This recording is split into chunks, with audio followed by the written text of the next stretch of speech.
Okay, what's up everybody? We are back at Lunatic Garage with Ricky. A lot has changed over the winter break on this car and its setup, so we'll just jump right into it. We are now rocking a set of 11 degree Snetting Performance LS3 CNC ported cylinder heads. They're an aftermarket 6-bolt casting with super thick decks. They're completely CNC ported, and they have an 11 degree valve angle compared to the factory 15 degree on an LS3 combination. Now, my old LS3 heads were factory castings that were CNC ported, and I also milled them down to I think a 56 or a 58 cc chamber. With that setup, the car was over 13:1 compression. Now we are getting in turbo trim to prepare for the twin turbo setup, and these new heads have the factory 68.5 cc chamber. So compression has now dropped dramatically down to about 10.5:1. So keep that in mind when we start making dyno pulls. Naturally aspirated, it's probably going to lose a lot of power, so I'm really curious to see if these way better cylinder heads can make up that difference. Remember, over 13:1, dropped to 10.5:1, but we have a way better flowing, more powerful cylinder head. The other thing that changed inside of the engine was the camshaft. The previous cam was 250, 262 duration. It was set up for a really good NA combination. Our new camshaft, and it was on a 113 lobe separation angle, I think, 98% sure. The new cam is also 250 intake duration, but it's now 258 exhaust duration on a 116 lobe separation angle. Again, getting ready for turbos. So, that changed. Now, because it is so much less compression, I personally feel a lot safer running heavy nitrous through the engine versus it being over 13:1 with a factory head that's cut over 100 thou. So, with a stronger head, we're running a little thicker head gasket to open up the quench, make our timing a little less sensitive on the bottle, and we should be able to safely flow a whole lot more power through the engine at the mile without risking melting it down. We also have the full TRZ front cradle. Actually, let me get under the car, I can show you better. So TRZ Motorsports makes this whole front suspension click for a C5, or C5 and C6. It's got tubular lower and upper control arms, all Heim joint, but it also moves to a manual steering rack that is way in front of the balancer. And that's actually a 5th gen Camaro spacing balancer, so it's even further forward than factory Corvette, and it's still nowhere near hitting the frame of the K-member or the rack and pinion up there. That is now allowing me to run this ICT billet front timing cover that has the turbo drains welded into it. Super trick. So we're running the 5th gen spacing. I've also got a cog belt on the back of the balancer so I can run a dry sump in the future, which is on the way from Daily Engineering. And that kind of sums it up down here. Still running just dumps with V-bands. I did also add a huge improved racing oil cooler. That's the oil cooler. It's almost as wide as the radiator. It's massive. Previously, I had oil temps well above 240, and at the mile, I think they were even in the 260s. With that new cooler, I have not seen them get above 180, and I am ruthlessly beating on the car. Also, TBMs. This new front K-member has spindle mount hubs, or not hubs, it just has spindle mount brakes. So I've got TBMs, F1 caliber up front, and we have TBMs F3 calibers in the back. The car currently, on my scales, with the factory glass in the back and the front, is 2,900 pounds on these front runners. While we are at Lunatic Garage, they are also going to put in my Optic Armor front and rear windows, so that should shave another 50 pounds off the car. Other than that, the full drivetrain is the same. It still has a tilt and triple disc, faceplated T56, 390 gears, all the billet stuff. I have a full containment Kirky for the mile, a little safer. And then I moved the other Kirky to passenger seat. So, with all that said, we're going to get to making pulls. We're going to start naturally aspirated, find out what kind of timing this new compression and cylinder head chamber design likes, and then we'll start working our way back through the nitrous. We're going to start small with a 75 jet, get that tune dialed in, and then start upping it up. I brought 3 10-pound bottles with me, and we plan to go through all of them. So, with all that said, let's start making some power. Okay, something else I forgot to mention is previously we've always dynoed with 888s. I'm now stuck on these bias ply tires, so our dyno numbers are already going to be a lot lower with these dudes versus if I had the 888s. So just want to throw that out there. Okay guys, for this first pool, I'm just going to leave it at 25 degrees timing. I've already got the fuel curve pretty much dialed in on the street. So we're mainly here just to check timing and figure out where the head wants to be so that when we start spraying heavy nitrous, we know exactly how much to start off with pooling so we can keep everything nice and safe. So that's the plan. We'll get it rolling, get it into 4th gear, let it go.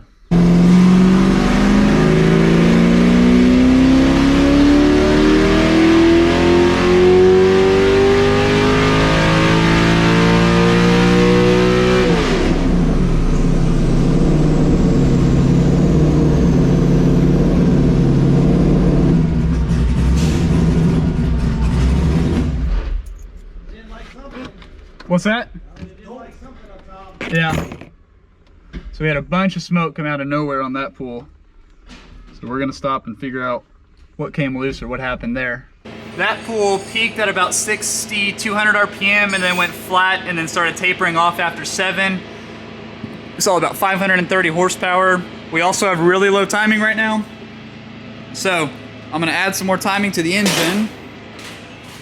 And then also one of these bias plies is rubbing on something. Oh, Jesus. Real bad. That's not good. So I think we're gonna pull these off and put a smaller set of wheels on the back, because that's a little dangerous. In order to avoid catastrophe, we got the C4 wheels popped on, full fist of clearance. I'm gonna do another pull before we change timing now, because I'm curious if these wheels are gonna alter the curve at all. And we'll keep on trying. There was just a bunch of smoke that came out from around the car. We couldn't find any oil splash or spray anywhere. Everything in the tune-up looks super cool and totally healthy. And I've also done countless street hits with this new setup with no issue.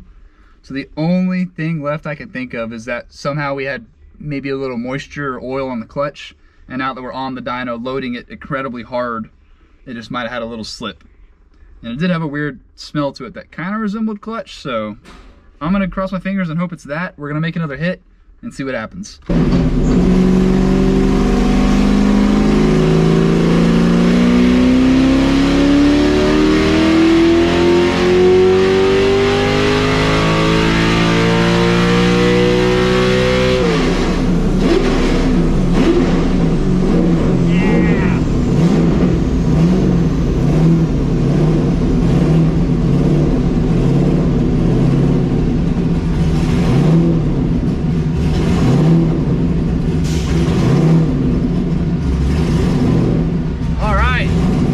Smoke that full, so had to just be a little stuff on the clutch. We're gonna look at the data and see how much power that made. All right. We didn't re-roll it. I know, I just saw that. Yeah, it picked up 10 It picked up 10 horsepower with the radials versus the bias plies, so now our new baseline is about 540. I'm not gonna worry about showing the graph, because we need to re-roll. We didn't set the RPM of the dyno to the RPM of the engine with the new wheel. So we're gonna do that next. Okay, to recap, the fuel curve looks really good. It's within 1%, so we're just making tiny little corrections now. I only had 25 degrees in it, and so now we're gonna add 1 more degree, run it at 26 across the curve.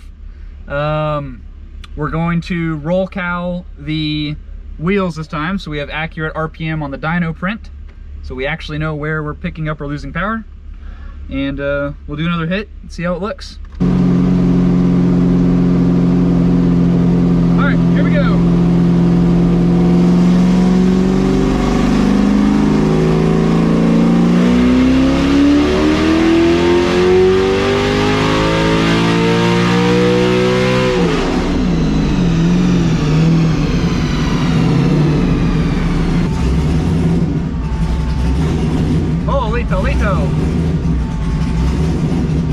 That picked up power everywhere, almost everywhere. All right, man, what are we, oh shit. What's up? Yeah. All right, what are we looking at? I saw previously they were kind of overlapped. Is there any way to go back to that, or is it just to overlap them so we can compare really quick, and then we'll go to just RPM moving forward? All right, cool. So red line was 25 degrees everywhere. So what I'm going to do now is figure out where the blue line started to take off with the extra timing. I'm going to put 25 back in it down here because the extra timing made no difference. And then we'll add another degree in this part of the curve. Cool. So that picked up like 10 horsepower with the degree. So now we're at 550. While going from 13.5 to 1 to 10 to 1. So I'm counting this as a win so far. Okay, so I'm not sure how this footage will show up, but you can see here from 28 to 52, it's at 25 degrees, and then it's at 26, and then at 5600 plus, we put 27 in it. All right, timing curve is coming in. Let's see how this looks.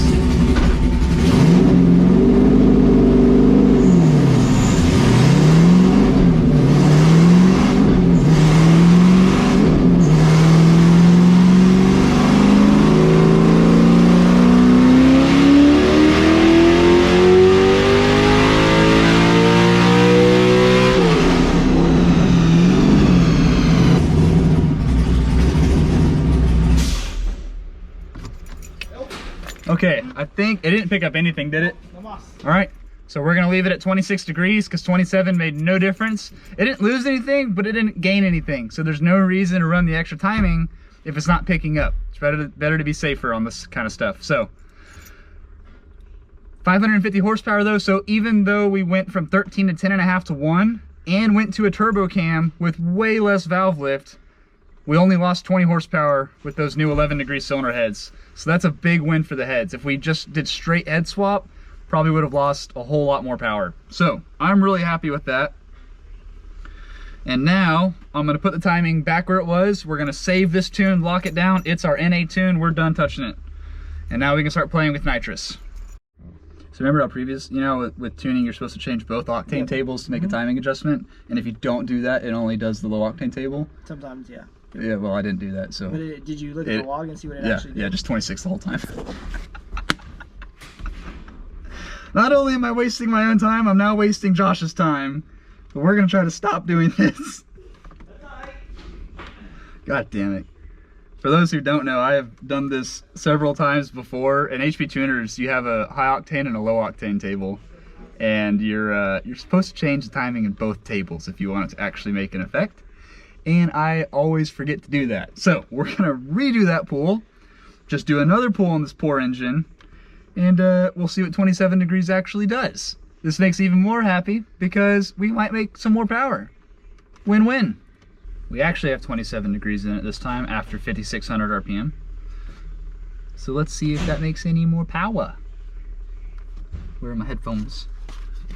Because Ricky is loud.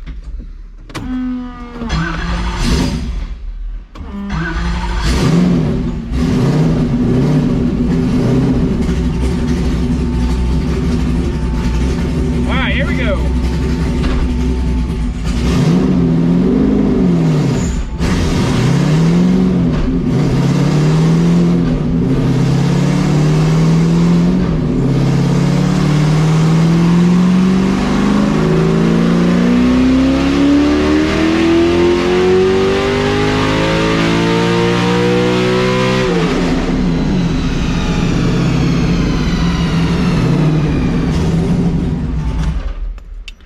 Okay, I can see from here that it didn't pick up power anywhere. So we're gonna go back to that other tune with timing, keep it at 26 degrees. That's a good safe number. And now we're actually gonna start playing with the Nitrous. So here we go. Okay, we got the new plugs in it. I'm gonna check and make sure I do have the 75 horse jets in it. And then we'll do a pull and start working our way from the 75 to the 300 and get to partying. Okay, first pull is just with the 75 jet to make sure everything's working, and then we'll crank it up.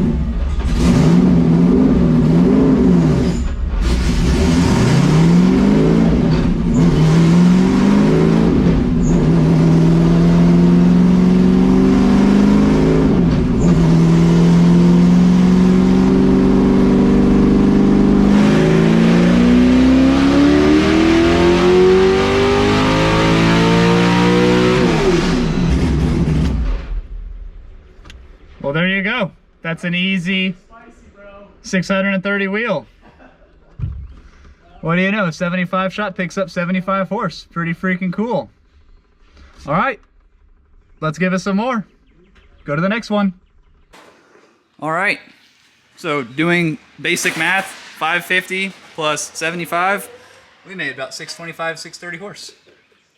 Just like that. Nitrous is easy. So now we're gonna move to the next jet up, which I think is either a 100 or one. We'll just go straight to the, let's just go straight to the 200. There's no point in wasting That's what I'm talking a about. 150. So we'll put 200 pills in it, make a hit. It should make about 750 or so. And then we'll pull plugs, make sure everything looks cool. And then we'll go to the 300. So wait for that one. Okay, 75 shot really well. I pulled 2.5 degrees, I'm sorry, I did 3 degrees of timing out on that pull. The general rule of thumb is 2 degrees per 50, so we're just gonna follow that. I'm now putting a 200 shot through the motor. So we pulled 8 degrees out of my high and low octane spark table. So before we make the actual hit, I'm gonna do a little baby hit to make sure that the spark is actually pulled correctly. And then we'll pull the motor back down and then make the full hit with the actual nitrous.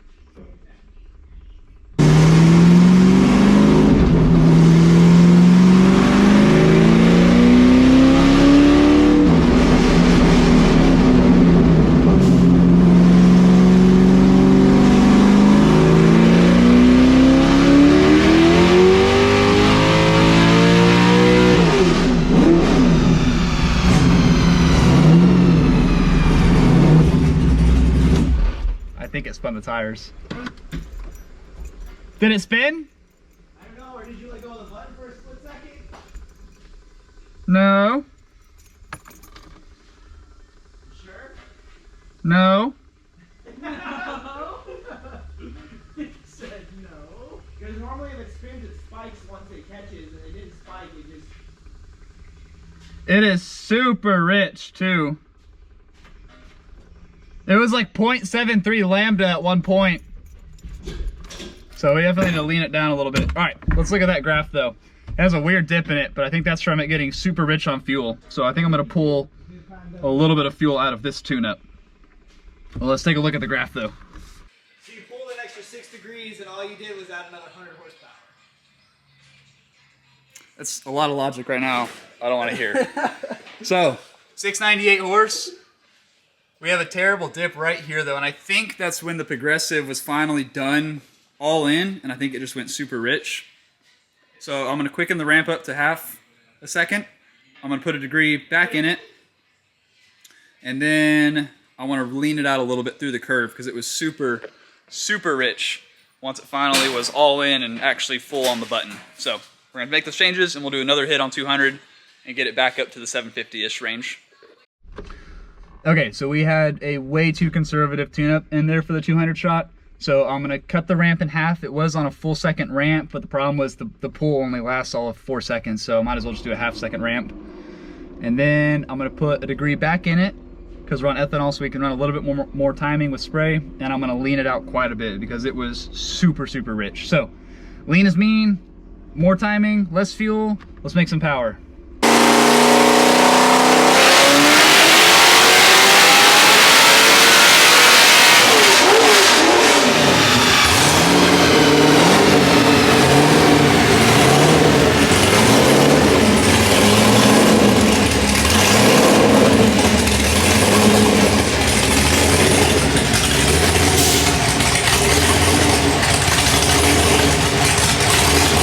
Okay, so on the 200, we're at 715. It's still in the tune, super, super rich. But we're gonna spray a 300, so we're kind of done farting around with the 200 jets. So we're gonna roll some 300 jets in it and get this thing over 800 horsepower and see how that looks. It's got this little dip right here, and I quickened the ramp from 1 second to a half a second, and you could see when we overlapped both curves that the dip followed. It came in a lot sooner in the RPM, so that's just from the ramp, the progressive controller. So we're gonna change jets and get back on it. Okay, quick recap. We have 300 horse pills in the manifold. We've got 11 degrees pulled out of the tune. I'm gonna target 0.8 to 1 lambda, and we're gonna let it eat and see what happens.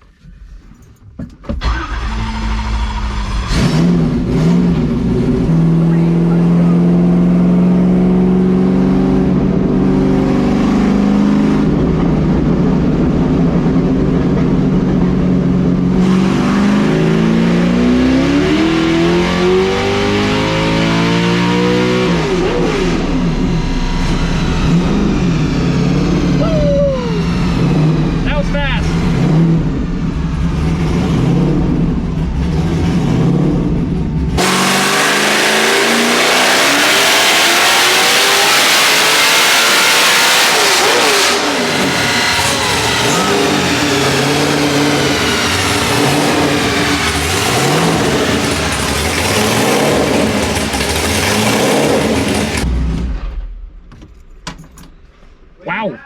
What? On fuel we were like 0.74, 0.75-ish. Yeah. With 15 degrees of timing through the whole pool. Other than that, everything looks super freaking solid. All right. So that pool made what, I see 750 horsepower. So we're super conservative. We're running a 300 shot at only 200 horsepower worth. It's incredibly rich still, so we're gonna pull down jet and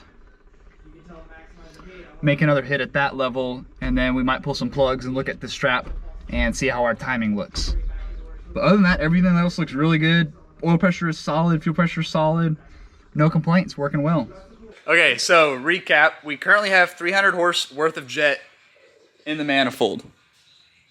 Right there. However, we're only making 200 horsepower with it, so we're super fat on fuel. We're really conservative on timing, so we're gonna lean it out a little bit with the jet. We're gonna put another degree back in it, and I might pull a little bit out with the tune as well. And we're gonna do another hit and see what it makes. The goal is to get over 800 today. That would make me really cool and happy.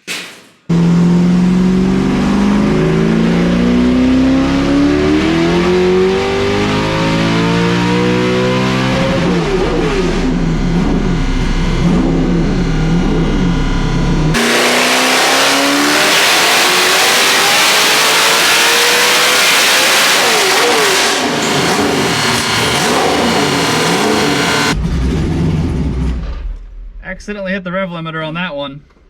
Shouldn't have done that. I think it only picked up like 3 horsepower. What the heck? That's weird. What's their fuel look like? 0.72, 0.75, 0.73. According to my data log, it's like 10% too rich. I'm targeting 0.82 lambda, yeah. Or that's my power enrichment. Or 0.833. But we're like... I mean, yeah, put the fucking 28s in it then. Sick! Alright, so we're still like... It only picked up 3 horsepower. With 1 less fuel jet and 1 more degree timing. So we pulled the timing back out because it did nothing. And now we're gonna go... It's still incredibly rich. So we're gonna pull jet out of it on the fuel side to help lean it back down. And we're gonna see what that does on this next pull. On the last pools, according to the data logger, we're 10% too rich. So we made a 10% jet change. That's all we had. I went from a 31 to a 28.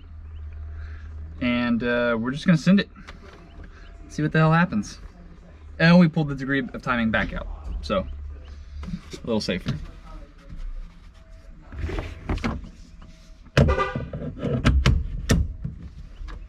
Where are my keys? Oh, they're there.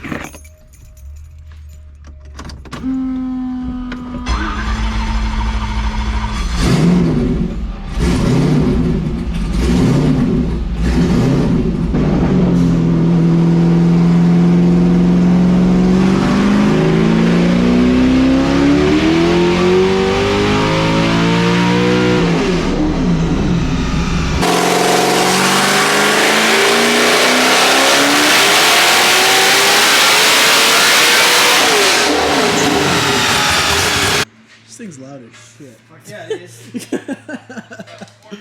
rich. Oh, fuck fucking spicy. Made more torque and more horsepower. Fucking 714 torque. Jesus. Okay. That time on fuel, we were just about 4% rich. Not nearly as bad that time. Made 758 horse is what I can see. Let's go show, I'm gonna show you all the graph. Take a look at it. Do some brainstorming. Okay, so we're up to about almost 760 horse. We're gonna go ahead and put a fresh bottle in it because we have probably, what, 4 or 5 runs now with 300 worth of nitrous through it. So we're gonna swap bottles and do one more pull and see if we can pick up any more above this. All right, so far we've made 758. The bottle was pretty light, but I don't know if it was completely empty, so it's probably only gonna pick up a couple numbers with this fresh bottle. So I don't think we're gonna make the 800 goal, but we're gonna still send it and try to get a new bigger number. So here we go.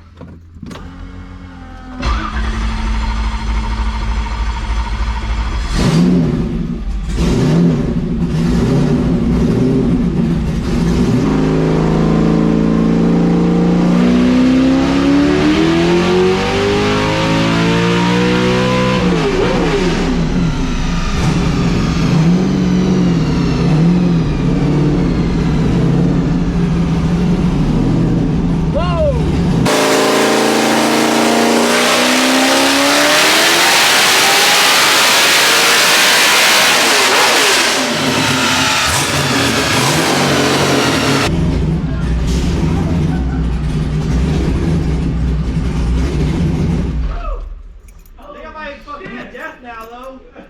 785, buddy. 785? Yeah. What? Dude, how much torque did that thing make? 730 foot-pounds of torque. Wait, it peaked down there. Yes, because you had a full bottle with a bunch of pressure. As your run went on, the pressure dropped. When you're dealing with a big shot like this, you either need a 15-pound bottle or 2 bottles. Really? Yes. That's why I have 2 bottles in mine. You've outgrown the one bottle, Jacob. That's what I was telling him. Yeah, we were just talking about it. The conversation. That's why I run 2 bottles in my car. Wait, explain that one more time. What's happening? There's more volume behind it when you have two bottles. You don't have enough. Oh, the bottle can't push. Yeah, the bottle. Right, that's why I have 2 bottles. That's why we're not making any more power. Right. Yeah. That's why I'm Looks like we're wiring up 2 bottles. Oh God. Holy crap. Because we were having the same kind of issues where we couldn't make any power out of my car. We couldn't figure out why. We would up the jet and it would make the same power. Well, here's what's. I gotta get out of the car. It made it. This is good content right here. This is the content we need. So, hold on. So it made 785 at 5,600 RPM, and then the bottle couldn't keep up. So what we're essentially saying is if the bottles could keep up, that curve should have kept going. Yeah. You'd made And it would have made the 800. Yeah.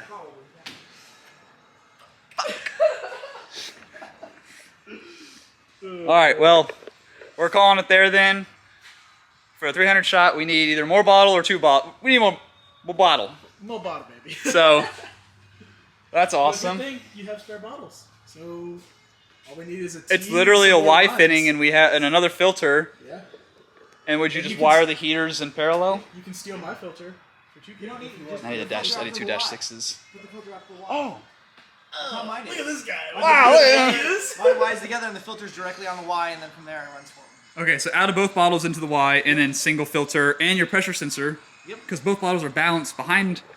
Oh, physics. Holy shit. All right, we're wrapped up here. It's getting dark. I'm exhausted and thirsty as hell. Big shout out to Josh at Lunatic Garage for letting us burn the midnight hours and all of his expertise and experience. So, wrapping it up there, 785 horsepower at like diesel RPM. Can't complain at that. See y'all later.